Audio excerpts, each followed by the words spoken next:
Bismillahirrahmanirrahim. Assalamualaikum warahmatullahi wabarakatuh. Perkenalkan, saya Asriani dengan NIM F2019-01134 dari kelas C3 Farmasi, Fakultas Sains dan Teknologi Universitas Mandala Waluya, Kendari.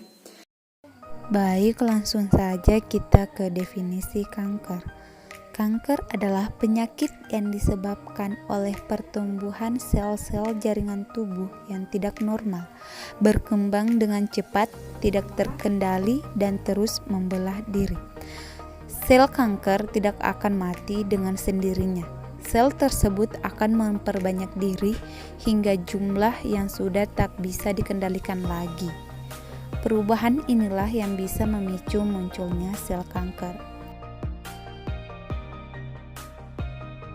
Selanjutnya yaitu jenis-jenis kanker yang paling mematikan. Yang pertama itu kanker leher rahim atau kanker serviks. Penyakit kanker serviks merupakan tumor ganas bersifat kanker yang tumbuh pada bagian bawah uterus, tepatnya di leher rahim berdekatan dengan vagina. Jenis kanker berikutnya yaitu kanker payudara atau karsinoma mamae, merupakan tumor ganas bersifat kanker yang tumbuh dalam jaringan payudara secara tidak terkendali. Meski kebanyakan kanker ini menyerang wanita, namun tidak menutup kemungkinan pria bisa terkena kanker payudara. Selanjutnya yaitu kanker paru. Di antara kanker lainnya, kanker paru ini termasuk yang paling sering terjadi dan bisa menyerang siapa saja, baik pria, wanita maupun anak-anak. Kanker paru juga masuk kategori tumor ganas yang menyerang organ paru. Lebih dari 80% penderita merupakan perokok aktif dan pasif. Selanjutnya yaitu kanker usus besar atau kolorektal. Kanker kolorektal adalah pertumbuhan abnormal yang terjadi pada rektum atau usus. Kolon ini merupakan bagian terpanjang pada usus besar dan terhubung ke anus. Awal kemunculan kanker kolorektal biasanya bersifat tumor jinak, namun jika pertumbuhannya tidak terkendali, maka bersifat kanker. Yang terakhir yaitu kanker darah atau leukemia. Kanker darah atau leukemia adalah penyakit keganasan sel darah yang berasal dari sumsum tulang. Pada kondisi normal, sel darah putih akan berkembang secara teratur, sedangkan pada penderita kanker yang terjadi adalah kelebihan memproduksi sel darah putih abnormal.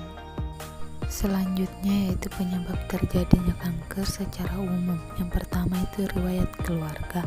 Seperti dikutip dari Cancer Institute NSW, beberapa keluarga membawa gen bermasalah yang bisa diturunkan dari satu generasi ke generasi berikutnya.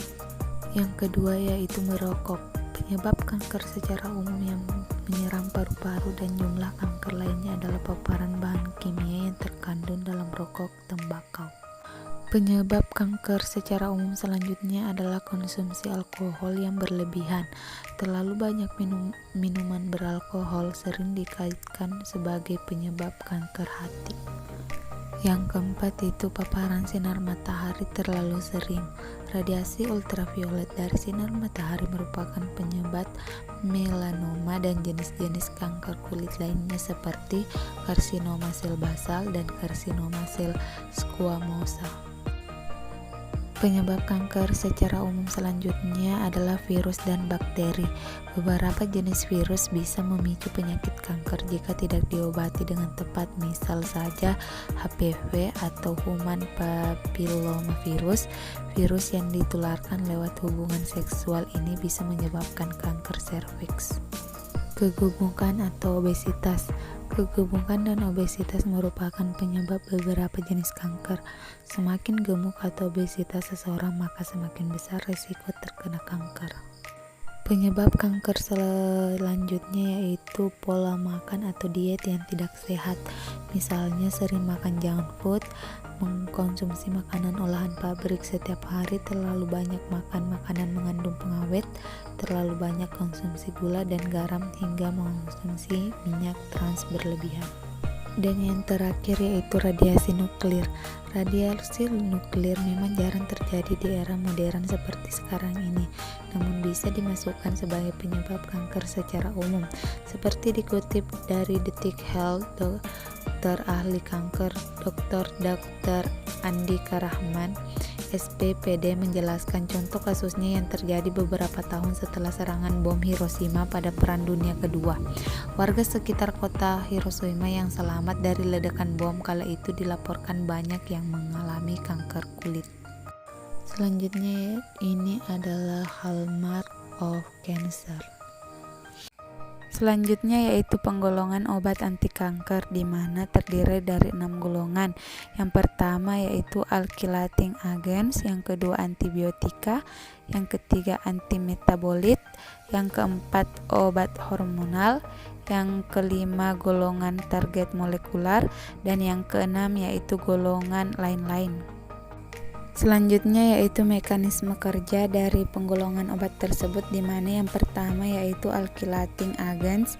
Obat ini bekerja dengan cara menghambat sintesa DNA dengan menukar gugus alkali sehingga membentuk ikatan silang DNA, mengganggu fungsi sel dengan melakukan transfer gugus alkali pada gugus amino, karboksil, sulfidril atau fosfat, merupakan golongan sel spesifik non-fase spesifik. Yang termasuk golongan ini adalah obat amsakrin, busulfan, kisplatin, karboplatin, dan dakarbazin. Selanjutnya yaitu antimetabolit. Obat ini bekerja dengan cara menghambat enzim-enzim yang diperlukan untuk memproduksi basa yang menjadi bahan penyusun DNA. Yang termasuk golongan ini antara lain methotrexat, pemetrexat dinatrium, 5-fluorouracil, dan sapecitabin. Selanjutnya yaitu antibiotika, di mana obat ini bekerja dengan cara menghambat sintesis DNA dan RNA, dan yang termasuk golongan ini yaitu actinomycin D, mitramycin, bleomycin, mitomycin, mitoxantron, daunorubicin, dan epirubicin. Selanjutnya yaitu obat hormonal. Terapi yang mempengaruhi kinerja sistem endokrin ini digunakan terutama untuk menghambat pertumbuhan sel kanker yang dipengaruhi kadar hormon. Yang termasuk golongan ini antara lain tamoxifen, raloxifen, arsoxifen, fulvestrant, medroxyprogesterone, dan megestrol. Selanjutnya yaitu golongan target molekular. Obat golongan ini bekerja melawan sel kanker dengan menargetkan pada gen atau protein tertentu. Yang termasuk golongan ini antara lain bexarotene, tretinoin, alitretinoin, pasopanib, sorafenib, imatinib, dan lain-lain. Dan yang terakhir yaitu golongan lain-lain. Obat golongan ini digunakan dalam pengobatan kanker.